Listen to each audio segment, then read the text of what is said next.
Salam alaikum, Malad Damkondoul, je suis sénégalais de Toulouse et membre de PASTEF Occitanie. Je ne serai pas long, juste ajouter à ce que viennent de dire mes amis et compatriotes et membres de PASTEF Occitanie 31. Je voudrais juste attirer l'attention de tous les députés de l'Assemblée nationale, tous les députés de cette 14e législature, sur un fait inédit au Sénégal. Oui, j'ai envie de dire un fait inédit. Il y a 2-3 jours, le régime a libéré des centaines de prisonniers qui se sont relayés sur les plateaux de télé et les ondes radio pour faire un témoignage, pour faire des témoignages, les uns plus glaçants que les autres, sur des actes de torture, de barbarie qui ont été perpétrés sur ces personnes-là. Alors, au lieu de mettre le focus sur une soi-disant commission d'enquête parlementaire, sur des supposés, je dis bien sur des supposés corrompus juges constitutionnels, je pense que là, il y a de quoi effectuer ou bien faire des enquêtes là-dessus. Donc, je demanderai à tous les députés, que ce soit de la majorité ou de l'opposition, oui, de mettre en place une commission d'enquête parce que ce que ces prisonniers politiques viennent de dire ou bien viennent de faire comme témoignage mérite que l'on s'attarde là-dessus et que l'on fasse la lumière dessus. Des actes de barbarie, des actes de torture ont été perpétrés sur eux. Donc, il faut que justice soit faite, il faut que justice leur soit rendue. Donc, au lieu de s'attarder sur des juges constitutionnels soi-disant corrompus, allez mettre le focus là-dessus et rendez justice à ces personnes, à ces Sénégalais de tous bords, que ce soit du nord, du sud, de l'est ou bien de l'ouest ou bien du centre, qui ont été injustement arrêtés sur des motifs fallacieux et qui, du jour au lendemain, ont été libérés, soi-disant qu'ils n'avaient rien fait. Donc, pour moi, aujourd'hui, l'accent devrait être mis sur ces personnes-là qui ont subi des atrocités par, malheureusement, des forces de défense et de sécurité de notre pays. Je vous remercie. Waaw salaamaaleykum maa ngi tudd Mamadou Faye nekk responsable cellule PASTEF 31 en même temps nekk aussi membre du MONCAP mouvement national des cadres patriotes li ñu dajale fii tey nag mooy ñëw pour manifester suñu désaccord ak coup d'état bi nga xam ne moo nar a xew Sénégal ndax nit koo xam ne dañ ko fal mu dem ba jour bi campagne war a démarrer mu ñëw taxaw jàkkaarloog sénégalais yi ko faloon ne leen élection yi dootul am dañ koy reporter maanaam man damay jël initiative personnelle pour prolonger sama mandat te loolu ku ne xam na ne teguwul ci yoon loolu moo ñu dajale fii pour mettre ko la pression encore une fois pour que mu jàpp date bu jege boo xam ne nii du ñu génn le 2 avril bu ko defee le 2 avril mu lem ay bagages am abal ñu suñu réew ñu defar ko ndax Sénégal comme ni ko sama naataango bi waxee amul ressource bu ñu manqué bu fekkee suuf bu nangu la yàlla may nañu ko bu fekkee ay ressources la yàlla may nañu ko bu fekkee ressource humaine la aussi yàlla may nañu ko donc lenn moo ñu manqué mooy njiit yu baax noonu nag am na ku ñu yàlla tegtal am na koo xam ne nii njort nañ ne bis bu yàlla tegee réew mi ci loxoom dinañ jóge ci niveau bi ñu nekk mooy 25e pays le plus pauvre de la planète malgré toutes nos ressources yóbbu ko ci niveau boo xam ne nii kenn musu ko njort am nañ ci yaakaar waaw kon loolu moo ñu dajale woon fii tey di ñaax ñëpp ñu gën a jàpp gën a mettre la pression waa ji bu ko defee mu jàppal ñu date parce que mardi la war a intervenir mu jàppal ñu date mandat bi moomuñ ko ñun ñoo ko dénkoon jeexal na jàpp date ñu folli ko fal keneen liggéey suñu réew salaamaaleykum wa rahmatullah.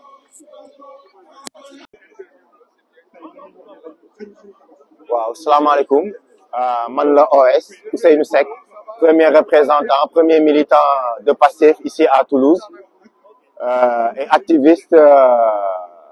international, je peux dire, vu que je défends toutes les causes, que ce soit du Sénégal ou de l'Afrique en général. Je tiens ici à préciser par rapport à ce qui s'est passé au Sénégal, des détenus qui ont été relâchés et qui ont été incarcérés par injustice. On a vu des enfants allant de 16 à 18 ans et ce sont des faits, mais quand même qui sont atroces. C'est inhumain. Mais je tiens à dire aussi à préciser et à lancer la sonnette d'alarme pour dire que tôt ou tard, justice sera faite. Parce que ceux qui ont commis, pour moi, c'est un crime. Ceux qui ont commis ces crimes,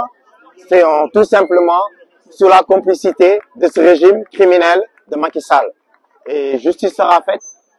Je tiens à dire à tous les mamans, à tous nos sœurs, à tous nos frères, à tous nos parents qui ont été incarcérés et je tiens aussi à présenter mes condoléances à toutes personnes qui ont rendu l'âme dans les prisons. Je tiens à présenter mes condoléances au sein de la famille et à présenter mes condoléances à la population sénégalaise. Mais je tiens aussi à dire, je le dis aussi et je vais toujours le répéter, justice sera faite parce que moi, personnellement, que ça soit avant et après les élections, après le pouvoir, je sais que le pouvoir nous reviendra. Mais je mettrai un accent dessus, je ne lâcherai pas prise. Il faut que justice soit rendue et justice se rendra. Je ne vais pas les lâcher de près ou de loin, que ce soit en Afrique, en Europe ou en Afrique. Ils seront toujours poursuivis et je ne lâcherai pas. J'aurai du soutien derrière moi. Tout ce que je dis à la population sénégalaise, c'est de tenir bon et de savoir que justice va se faire et se fera. Je vous remercie. Salam alaikum. Man le OS, Ousseynou Seck, du premier militant ou passé fii ci Toulouse. Di doon activiste boo xamante ne tamit mën naa wax léegi pour Afrique bi yëpp parce que cause yëpp laay xeexal waaye tey dañ fi tase maanaam pour mën a wax gën a exprimer sunu mécontentement par rapport ak lii xew sunu réew di Sénégal ak reprendre sunu dignité parce qu'on a dañu remarqué ni que Macky Sall dafa jaay sunu dignité te képp ku xam sénégalais xam ni nous les Sénégalais nous sommes des êtres fiers et dignes waaye dignité boobu kenn du nangu tey kenn dara ak lépp lu mën a xew ñuy sacrifier suñu dignité nous sommes debout et nous resterons toujours debout waaw léegi nag Sénégal li fa xew ñëpp gis nañ ko pour commencer ñu ngi jaale di massawu tamit suñu mbokk suñu yaay suñuy doom suñuy xarit ak képp koo xamante ni yaa ngi woon ci kaso bi ñu jàpp la ndax injustice bu bëri Sénégal léegi li fa nekk c'est inexplicable c'est un pays sans foi ni loi c'est un pays où l'hypocrisie a tout ravagé le pays est devenu mais un jeu de n'importe quoi li ñuy ñaan Sénégalais yi guddi yuñ toll nii mooy nañu focus te nañu gën a xeex instant yi nii la victoire est proche on a tout ce qu'il faut dans ce monde le bon Dieu may nañu lépp ñun wàccoon nag ña ak yàlla sunu borom am nañ suuf am nañ pétrole am nañ or am nañ géej am nañ gaz ak lépp lu mu doon am nañ ko lenn lañu sunu yàlla sunu borom natoo mooy njiit yu bon waaye nañ sant yàlla nañ ko gërëm nañu gën a yokk ñaan jàngo bi ak képp ku gëm yàlla na nga ñaan na nga jàppale sénégalais yi ñun ñëpp ñu jàppante sunu biir xeex te xam ne Macky Sall égal J moins J nga abal ñu wasalaam maa ngi leen di jégalu di leen baalu ak